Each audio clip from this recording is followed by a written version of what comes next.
మీ business ఏదైనా మీ ఊర్లో promotion చేయాలంటే అది సుమన్ టీవీతోనే సాధ్యం. ఇప్పుడే సంప్రదించండి. హలో నమస్తే, వెల్కమ్ టు సుమన్ టీవీ. నేను మీ అమర్నాథ్. ప్రజెంట్ మనం విశాఖపట్నం భీమిలి నియోజకవర్గం రుషికొండ బీచ్ దగ్గర అయితే ఉన్నాము. సో చూస్తున్నాము ఈ యొక్క జరిగేటటువంటి 11వ అంతర్జాతీయ యోగా దినోత్సవం. ఈ యొక్క యోగాంధ్రగా అయితే కనుక విశాఖపట్నంలో నిర్వహించనున్నారు. ఈ యొక్క అంతర్జాతీయ కార్యక్రమానికి ప్రతి ఒక్కరు భాగస్వాములై ప్రతి ఒక్కరు అయితే కనుక వెయిట్ చేస్తున్న పరిస్థితి. ఇంచుమించు 3,18,000 మంది ఈ యొక్క స్ట్రెంత్ ఇక్కడ యోగాసనాలు వేసి ప్రపంచ స్థాయిలోనే మన విశాఖకు ఒక గుర్తింపు అయితే తేనున్నారు. అండ్ అలానే ప్రపంచ పటంలో కూడా ప్రతి ఒక్కరు విశాఖపై చూసే అవకాశం అయితే ఉంది. సో ఇందులో భాగంగా మనకి యోగా అనేది మన ట్రెడిషన్, యోగా అనేది మన ప్యాషన్, అండ్ అలానే యోగా మన మెడిసిన్.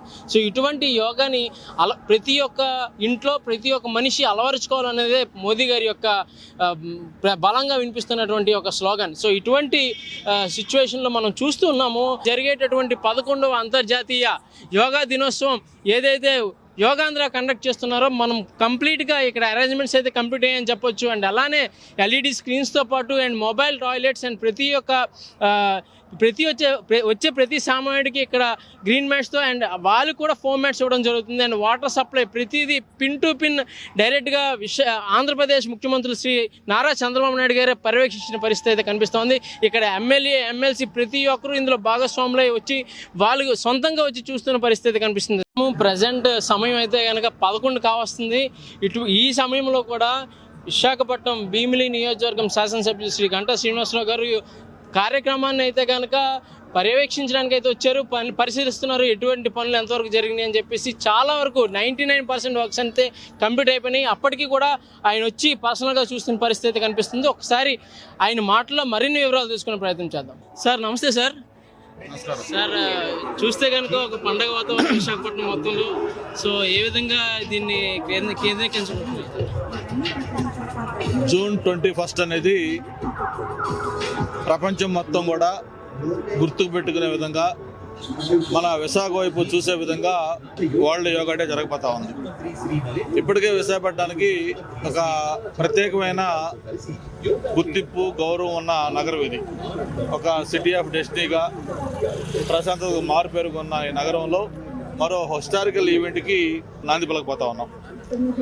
సాక్షాత్తు దేశ ప్రధాని నరేంద్ర మోడీ గారితో పాటు మన ప్రీతం ముఖ్యమంత్రి చంద్రబాబు నాయుడు గారు, రాష్ట్ర గవర్నర్ గారు, ఇతర పెద్దలందరూ కూడా పాల్గొని ఏదైతే గతంలో సూరత్లో 2023లో 1,53,000 మందితో ఒక రికార్డు నెలకొల్పి యోగా డే చేశామో, ఆ రికార్డును బద్దలు కొడుతూ రేపు 5 లక్షల మందితోటి విశాఖపట్నంలో యోగా డే చేయబోతా ఉన్నాం. యోగా అనేది ఏదో ఒక రోజో 2 రోజుల్లో చేసే కార్యక్రమం కాదు. అది దైనందిన జీవితంలో ఒక భాగం కావాలి. రెగ్యులర్ లైఫ్ స్టైల్లో అదొక భాగం కావాలి. మనం నిద్రలేస్తే ఎలాగైతే స్నానం చేసి ఎలాగైతే బ్రేక్ఫాస్ట్ చేస్తామో, యోగా అనేది కూడా ఎవ్రీడే ఒక ఖచ్చితంగా చేసే కార్యక్రమం కావాలి. సులభంగా, చాలా తక్కువ ఎఫర్ట్స్ తోటి మన ఆరోగ్యాన్ని బాగు చేసుకునేందుకు యోగా ఉపయోగపడుతుంది. మరి దానికి సంబంధించి చూస్తూ ఉన్నాం. గత 4 రోజులుగా రాష్ట్ర ప్రభుత్వం ఎంత ప్రెస్టీజియస్గా ఈ కార్యక్రమం తీసుకుందో, మరి స్వయంగా ముఖ్యమంత్రి గారు కూడా విశాఖపట్నం వచ్చి ఎంటైర్ క్యాబినెట్, చీఫ్ సెక్రటరీతో పాటు డీజీపీ దగ్గర నుంచి మొత్తం అందరూ కూడా అధికారులందరూ కూడా వచ్చి ఈ కార్యక్రమాన్ని ఎంతో సక్సెస్ఫుల్గా ఏర్పాటు చేశాం. మీరందరూ కూడా చూస్తూ ఉన్నారు. విశాఖపట్నం ఆర్కే బీచ్ దగ్గర నుంచి భీమిలి దాకా దాదాపు 30 కిలోమీటర్ల స్ట్రెచ్లో లక్షలాది మంది ఇక్కడ కూర్చొని యోగా చేసే విధంగా అన్ని ఏర్పాట్లు, వాళ్ళకి కావాల్సిన మ్యాట్స్ కానీ, టీషర్ట్స్ కానీ, అలాగే ఏదైనా ఎమర్జెన్సీ మెడిసిన్ కానీ, దాంతోపాటు ఆ 2 అవర్స్ ఉన్నప్పుడు వాళ్ళకి ఇబ్బంది లేకుండా డ్రింకింగ్ వాటర్ దగ్గర నుంచి, మొబైల్ టాయిలెట్స్ దగ్గర నుంచి, అలాగే వాళ్ళకు ఒక బనానా, గ్లూకోజు, చెక్కి, బిస్కెట్, ఇట్లా అన్నీ కూడా వాళ్ళకి ఇస్తూ ఇది ఒక హిస్టారికల్, ఒక మెమరబుల్ ఈవెంట్గా దీన్ని ఇప్పుడు దాకా అన్ని ఏర్పాట్లు చేస్తాం. 100% మాకైతే నమ్మకం ఉంది. ఈ ప్రోగ్రాం గ్రాండ్ సక్సెస్ కాబోతా ఉంది. నరేంద్ర మోడీ గారు చిరస్థాయిగా గుర్తుపెట్టుకునే విధంగా ఈ కార్యక్రమం చేయబోతా ఉన్నాం. ఆంధ్రప్రదేశ్ ఖ్యాతి, ముఖ్యంగా విశాఖపట్నం యొక్క నేమ్ ప్రపంచాన్ని మొత్తానికి తెలిసే విధంగా కార్యక్రమం జరగబోతా ఉంది. సార్, విశాఖపట్నం అంటే చాలా మందికి ఇష్టం, అంటే ఇష్టమైన ప్రాంతంలో విశాఖపట్నం ఉంటుంది.